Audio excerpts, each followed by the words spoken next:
नमस्कार, बहुत स्वागत है आपका बेहद खास कार्यक्रम ज्योतिष जरा हटके देखने में हूं आपके साथ आपका इष्टो फ्रेंड संतोषी।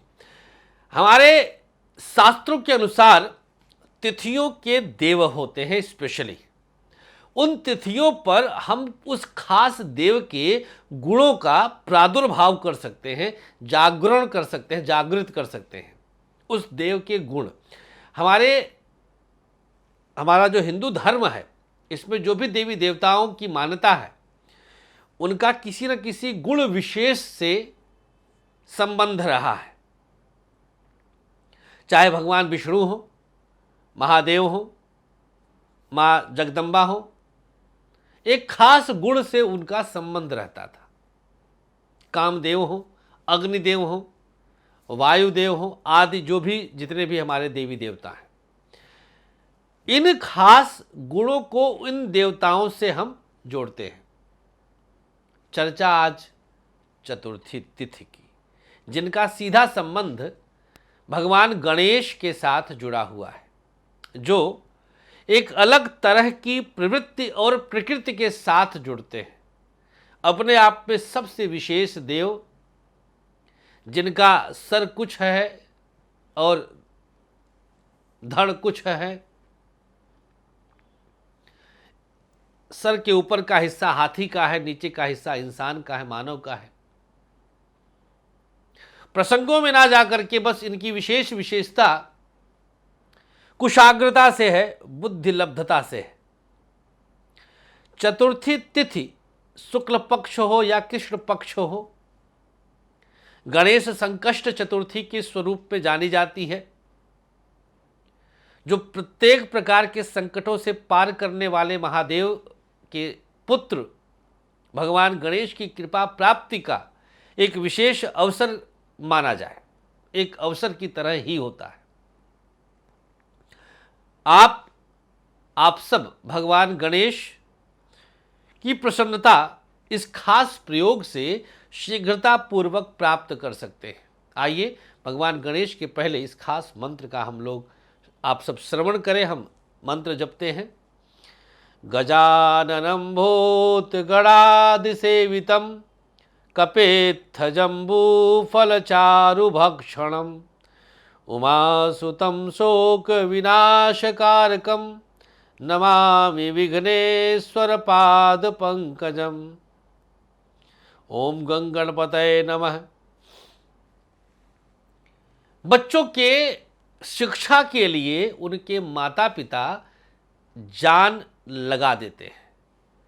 घर गिरवी रख करके बैंक से लोन लेते हैं कि बच्चा विदेश में 50 लाख रुपए सालीना में पढ़ाई करे। बच्चा पढ़ेगा कि नहीं ये अंधेरे में है, लेकिन पिता ने सब कुछ झोंक दिया।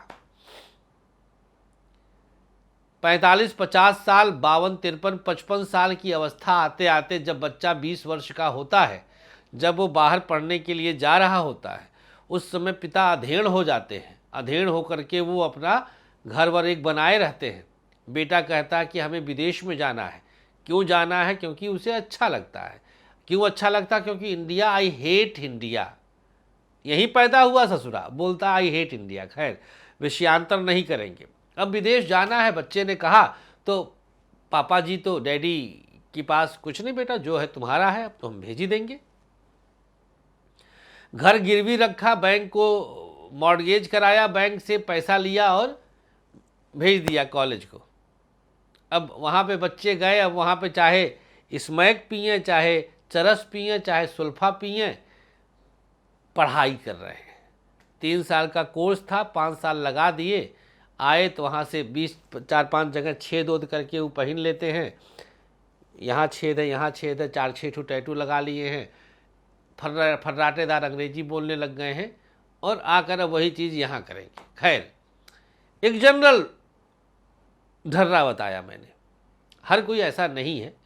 बहुत बच्चे बहुत सिंसियरिटी से जाते हैं, बढ़िया पढ़ते हैं, बढ़िया कमाते हैं। अलग बात है कि एक्सेप्शनली ही पिता को वापस कर पाते हैं पैसा। हाँ, लड़कियां 99.9% सिंसियरिटी से जाती हैं, करती भी हैं और अचीव भी करती है।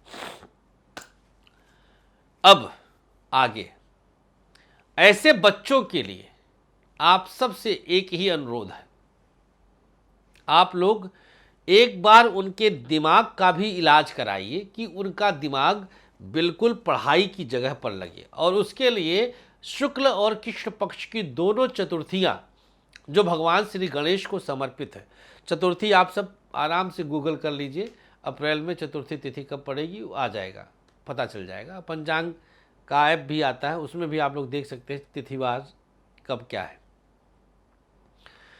दोनों चतुर्थियों पर एक प्रयोग करिए। प्रयोग क्या है, कोई भी एक हरा पत्ता लीजिए, उस पर 3 चुटकी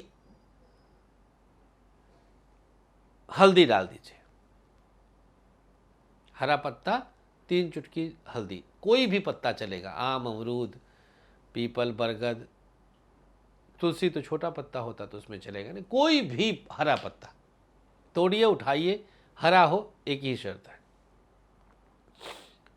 3 चुटकी हल्दी रख दिया,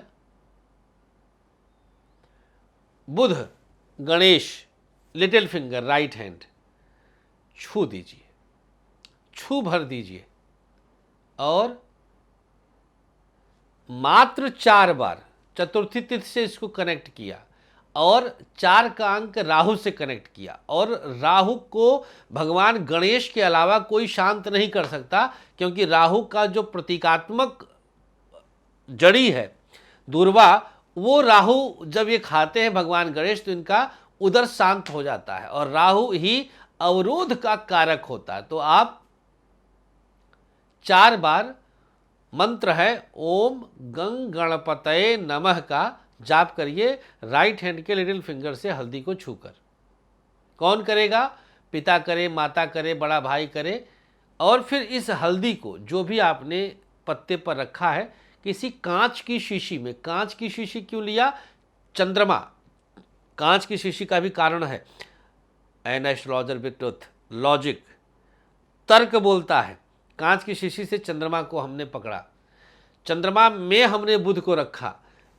चंद्रमा बुध का बैंक बैलेंस है, मिथुन राशि का बैंक बैलेंस है, और कन्या राशि से एकादशेश है, द्वितीयेश और एकादशेश, मिथुन और कन्या दोनों से अगर हम चंद्रमा को कैलकुलेट करें तो कन्या से देखें तो एकादशेश पड़ा लाभ का स्वामी, और अगर हम मिथुन से देखें तो द्वितीयेश पड़ा बैंक बैलेंस का। तो तर्क देखेंगे, मजा आएगा। हम ऐसे कोई प्रयोग नहीं बताते, एक्सपेरिमेंट बोलता हूं मैं, उपाय नहीं बोलता। और हमें महानफरत होती जो टोटका बोल देता है हमारे प्रयोगों को, तो वो टोटके में पड़ा रहता है। खैर उसकी क्या बात करनी, रख दीजिए। और इसी से बच्चे को वो चाहे खुद तिलक कर ले नहा के, या आप नहाकर उसको टीका लगा दीजिए रिंग फिंगर से। बच्चे की कुशाग्रता बढ़ेगी, बच्चा एकाग्रचित होगा और लाभ देगा। इसी के साथ अगर सरस्वती औरा कवच को भी कनेक्ट कर दे तो चमत्कार आपके सामने होगा। इससे अधिक क्या कह सकते हैं। खत्म हो जाए हल्दी, अगली चतुर्थी फिर बना लीजिए और ये क्रम चलाते रहिएगा। बहुत बहुत शुक्रिया आप लोगों का प्यार बनाए रखने के लिए। नए तारीखें शहरों के हमारे आ चुके हैं, वो आपके सामने फ्लैश हो रहे हैं। आप किसी भी शहर में हमसे मुलाकात कर सकते हैं। नमस्कार, श्री राधे।